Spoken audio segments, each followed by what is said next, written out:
What's going on is typically you have this closed, it's all cleaned out, vacuumed out, scraped out. You hit the start button when the hopper's full. You hit the start button, it starts feeding, it's supposed to ignite these pellets. It usually takes about 5 or 6 minutes before you start seeing smoke, as the pellets come out down the hopper very slow and make a pile here. They start to ignite from this corner over here, and as it feeds, the flames come and lights up, heats up, blower comes on, room warms up, everybody's happy. But I've been getting a problem where I don't get an ignition. It'll go through the motion, it'll fill up to this point, and it takes about 20 minutes before it times out because it hasn't heated up. And there's a sensor inside here that says if it doesn't get to this certain temperature by this much time, it shuts it down. And it's a good thing, otherwise it would take the full hopper and just spill it out into the tray here. And I've been having to mess with this. Repeated attempts. I'll scoop all that out by hand, put it back in the hopper, hit the restart button again. Typically it'll show an error code on the side control panel over here that says E2, and that error code is a false start or something to that effect. I can't remember exactly what the manual said, but anyway, I bought a new igniter right here, and I have it. I'm not sure if I'm going to use it today, but I bought it just to have. And I'm going to pull the back panel off of this, pull the igniter pin out. If it looks like it's bad, defective, or whatever, I'm going to just put the new one in and put it back together and fire it up. Alright, I cleaned out the burn pot, and as you can see down here in this corner, right here, is that little hole in that back plate. And behind that hole is the igniter probe, or the end of this igniter probe. It holds it in place, but as you can see, it's not in perfect alignment with that hole. I don't know if it needs to be. Can't really tell by the manual, and I've looked for some videos. And I have found that what I've done before is used a screwdriver. After I clean this out of the unburned pellets, is I'll take a little screwdriver pick and go back in there and put the screwdriver against the end of that burn element and just scrape around it a little bit, or pull it up kind of towards the center. There's no buildup or char or soot or anything on it that would keep it from igniting. But anyway, anytime I pick around it like that, just a little bit, and then close it up and hit the light button again, fire button again, it usually lights off. But that gets repetitively to be a hassle, and so that's why I bought this new element. Okay, I pulled my stove out and pulled the back panel off, and I always do at least one annual cleaning on this and deep clean everything back in here.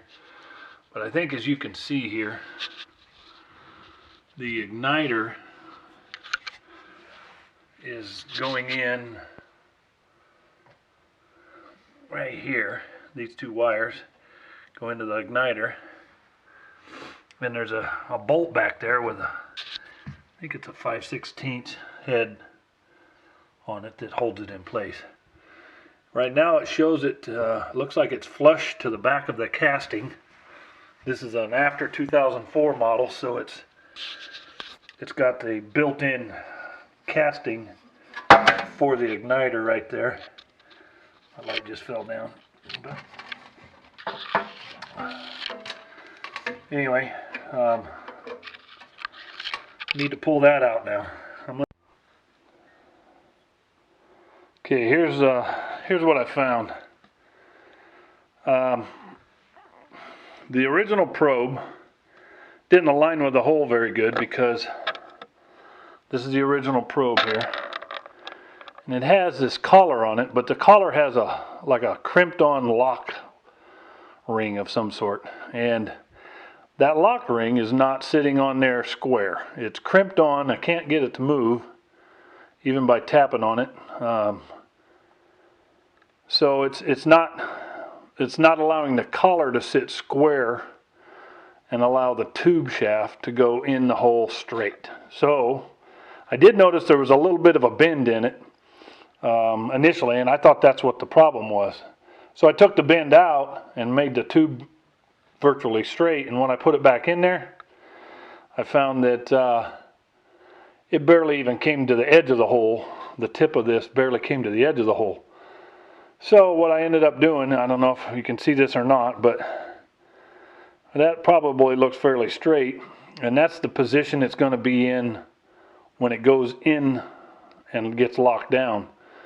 But to get it there, I got to turn it like this, and as you can see, there's quite a bend in there now. I put this in the vise, put a wrench around this, put it in the vise, and actually bent it so that when this collar is locked down with the locking bolt, that the tip of this is almost covering the hole to the burn pot.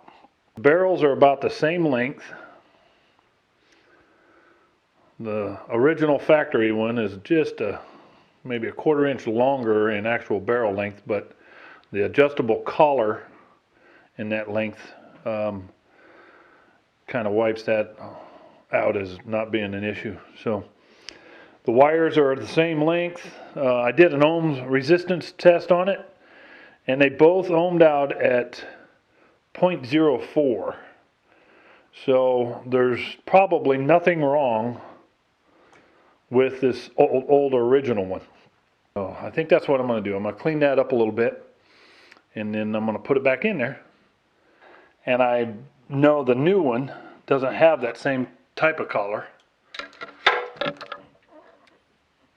It has a locking collar, but the locking collar slides on freely, forward and back. And what I did with it at this point is I just put it where it's at the same depth or length of the shaft to the burn pot, or the hot tip, as it was on the original one. So hopefully I'm not going to need it, but I'm going to save it for now. I'm going to put the original back in. Even though I bent it like that, I don't think it'll harm it.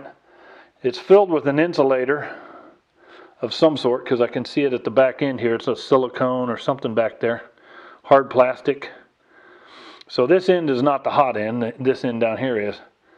And when I bent that, I had it clamped up in a vise, and I put a box wrench on it and kind of leveraged and leaned on it. Because that's cast iron, that's not a perfect bore. If I put it in with that set screw up, almost a 12 o'clock position there, it's tight there. If I turn it just a little,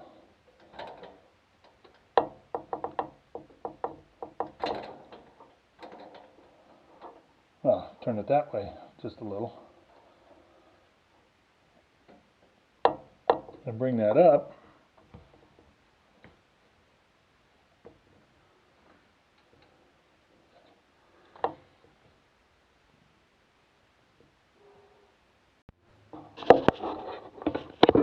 Okay, lock bolt locks in.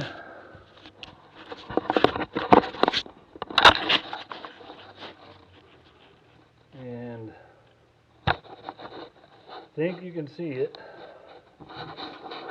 It's a much better alignment to the hole. There's a bit of an air gap between the back plate of the firebox and the end of that heat probe. Maybe there's airflow that comes through there that gets superheated and creates the heat to light these pellets. I'm not sure, but in the video from the manufacturer online, I found one video where it shows installing a probe through there, and it actually shows the end of that probe poking through this hole. It did not happen on this one from the factory, so I'm going to try and keep it the same as it was. If this doesn't work, I'm going to go with the new probe. It's all back together. It's ready to go. I'm going to start push the start button and see what happens here. Should be able to see it as it happens. It might be a time lapse here that I'll cut out. Starting now. As you might be able to see there, we're 1 minute in. The pellets are just now starting to fall in. They haven't quite made it to the hole to cover that hole where the igniter is.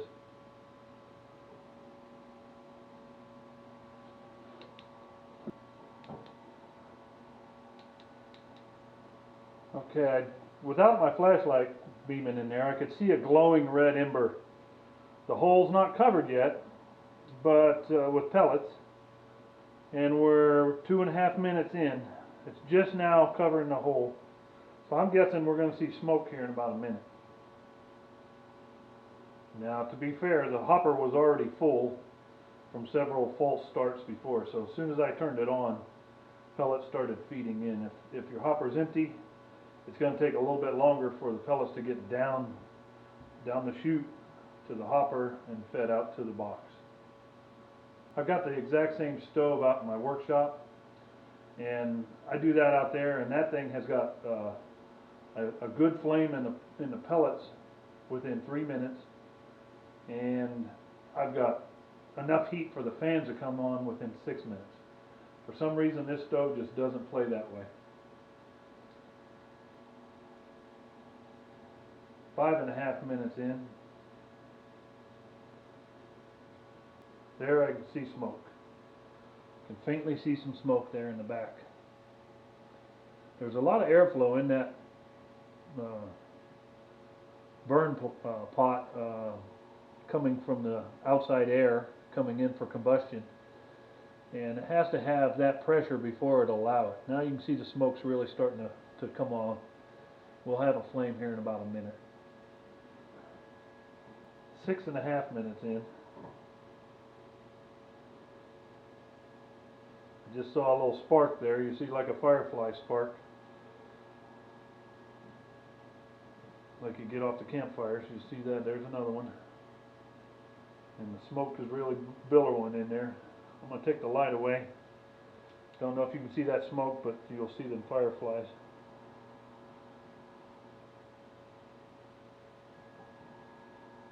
We're now 7 minutes in from the time I push that start button.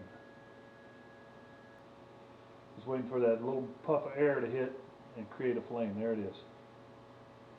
And that took just under 8 minutes. About 7 minutes 45 seconds. Connections in the back. Make sure everything's good back here. So I think I've got the problem corrected. We'll only know over the course of time here, the next week or so, if it stays cold enough to keep this going. I use it for supplemental heat, so it's not an absolute necessity, but it warmed up to about 45 degrees outside right now today at 1 o'clock. So as soon as this thing heats up and runs for a little bit, I'm going to end up shutting it down. It'll be too hot in the house, because it really does put off good heat. 10.5 minutes in. 11 minutes. The burn pot is maybe about half full of pellets. And as that fire grows in volume, it will spread across that pot to ignite basically the whole pile. It doesn't become an inferno.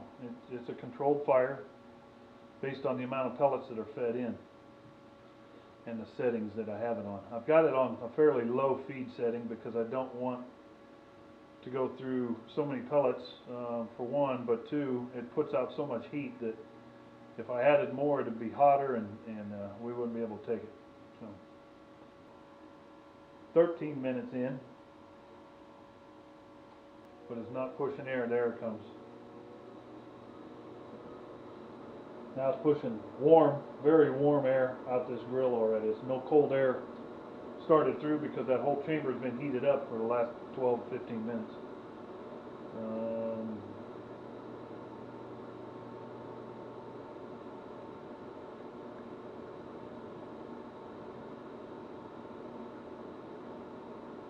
We're about 14, I think, 14.5 minutes in, and the blower came on.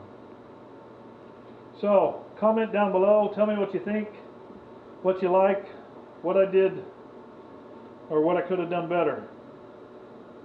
Subscribe. I got a lot of projects going on. This was just interrupting a couple of those, so I'm going to get back to those. But subscribe and give me the thumbs up if you like it. Thanks for watching. Full burn all the way across the pot, and we were to come over here and look at the controls. You can see I got them set on a heat setting of 1 and a blower setting of 4. More than adequate for this.